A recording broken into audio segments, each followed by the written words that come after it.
गणपति बाप्पा मंगल मूर्ति जय गणेश दादा। और आज हम आए ओल्ड हॉस्टल सा राजा के यहाँ पर पहली बार फर्स्ट टाइम पॉडकास्ट करने के लिए और काफ़ी अच्छी तरीके से मंडल है। सो बिना कोई देर करते हुए आज का वीडियो स्टार्ट करते हैं। जय गणेश दादा। जय तर दादा गोष्ट करूया की आपल्या मंडळाच्या स्टार्टिंग कशी झाली?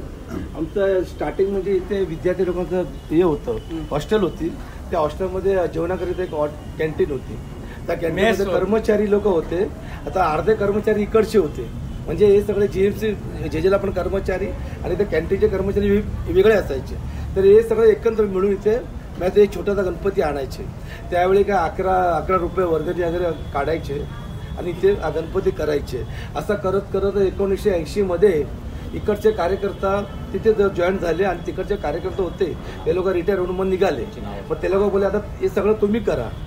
तर आता आमचे कार्यकर्त्यांनी बाबल्या चौगुले, हिरा परमार आणि गुरव खरात आणि ते असे आमचे जुने आमच्या वडीलचे एवढे होते तेव्हा. तर त्या लोक तिथे कार्यक्रम तिकडनं मग ती मूर्ती इथे घेतली, कारण ते बंद व्हायला आला. मग तिकडं कोणच नाही. मग ती मूर्ती आता मग आम्ही लोकांनी 1980 मध्ये इथे आणली. मग तिथे आणत आज वाढत आज ऑल हॉस्टेलचा राजा बनला. ते आमचा गणपती आज हे प्रसिद्ध झाला. ऑल हॉस्टेल राजाच्या नावाने हे गणपती आमचा प्रसिद्ध झाला. आणि नंतर आमच्या इकडचे कार्यकर्ते आम्ही आलो, हिरा परमार, मी, सोलंकी काका आमचे, नंतर यंग पिढी सुशांत जाधव, सचिन नितीन जाधव, यांचे वडील दशरथ जाधव, यांचे वडील अशोक जाधव, असे मग इकडचे संपूर्ण 40तले कार्यकर्ते इकडचे बनले. मग त्या लोकांनी हे हळूहळू करत एवढा मोठा उत्साह आज 75 वर्ष आपला झाला इथे आमचा इथे. तर आता आमचा हे कार्यक्रम व्यवस्थित होतोय आणि आम्हाला नवसाला पावणारा गणपती ज्याला माहीत असतं त्यालाच माहिती असतं, जे त्याला पुसतोय त्यालाच माहिती असते नवसाला गणपती आहे. असा करत आजपर्यंत आम्ही इथपर्यंत पोचलो. मी आणि हे कार्यक्रम आमचा हाताने आज आमचे वरिष्ठ आहे, मी आहे, आमची तरुण पिढी आहे, आता यांच्या हाताने अहोरात्री मेहनत करतात. पण आमचा गणपती अहोरात्र इथे येतो आणि बसतो. ते व्यवस्थित येतो, त्याला बसत असतो तो बरोबर तो बसतो. आणि आमचा मोठा गणपती ऑर्डर आमचा अखिल जेजे हॉस्पिटलचा सार्वजनिक गणपती आमचा जेजे हॉस्पिटलचा आहे.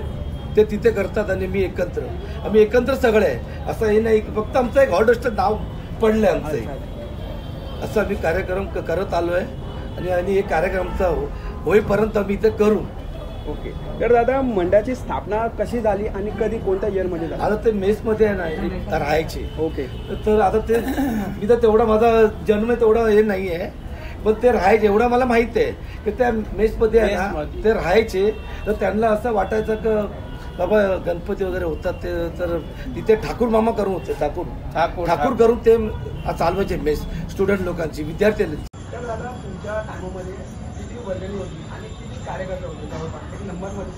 तसंच आताच सन्माननीय हरीश परमार उर्फ भाई यांनी सांगितले की 1950 या काळामध्ये जो मेसमध्ये गणपती उत्सव व्हायचा आणि त्यानंतर ओल्ड हॉस्टेल हे जे 7 क्वार्टर्स आहे तिथे मग आम्ही हा गणपती उत्सव साजरा करण्यात आला. आणि तेव्हा म्हणजे परिस्थिती एवढीही नव्हती. तेव्हा यांच्या काळामध्ये 11 रुपये वर्गणी होती, तेव्हा आमच्या काळामध्ये 51 म्हणजे आणि 101 म्हणजे तेव्हा खूप मोठी अशी वर्गणी जमणार. आणि मग आम्ही काय करायचो, ही आपली घरं होती, या घरातूनच आम्ही वर्गणी काढायचो. आणि कोणी हितचिंतक वर्गणीदार देणगीदार असत मग ते कोण 51 द्यायचे, कोण 25 रुपये द्यायचे. काही डॉक्टर्स होते जसे ते मानणारे आहेत ते लोक मग वर्गणी द्यायचे. आणि त्या काळामध्ये आमची एक जुनी पिढी म्हणजे होती तेव्हा अध्यक्ष म्हणून जे आमचे सीताराम शिवतरकर होते, परत अशोक जाधव, अशोक खरात, परत आमचे हिरा परमार तर होतेच, त्यावर तुम्हाला शंका नाही. त्याच्यानंतर श्याम दळवी होते आणि परत पालांडे होते, त्यांना भाई म्हणायचो आम्ही, सुनील जाधव, माझे वडील होते. मग या उत्साहाने आम्ही चालू केले. तेव्हा एवढा म्हणजे अंग मेहनत आणि मेहनत खूप होती वर्गणीमध्ये, त्यानं उत्साहामध्ये होता. जसं हरीश पवारांनी सांगितलं की गणपती उत्सव हा एक उत्सव नसून हा एक सांस्कृतिक, धार्मिक आणि सर्वांना एकत्र घेऊन चालणार आहे. आणि त्या निमित्ताने आमच्या या ओल्ड हॉस्टेल सर्वांचा म्हणजे एकोपा राहिला, जेणेकरून सर्व आम्ही एकत्र आले. आता मी इथून जरी सोडून गेलो तरी दरवर्षी मी न चुकता माझ्या कुटुंबावर आम्ही इथे दर्शनासाठी येतो. म्हणजे एक असं आहे की देवापुरते एक असतं आहे, कारण मनामध्ये श्रद्धा असणंही गरजेचं आहे. त्या निमित्ताने आम्ही याची वर्गणी आणि आम्ही चालू केले आणि आता ही वर्गणी आमची काही यंग मुलं आहेत ती आता हे स्थापन केले त्यांनी आणि चालू ठेवतात परंपरा. मी श्रीचरणी हीच अशी प्रार्थना करतो, हीच पारंपरिक पुढे चालू राहू दे, हीच गणरायाच्या प्रार्थना. बोला गणपती बाप्पा.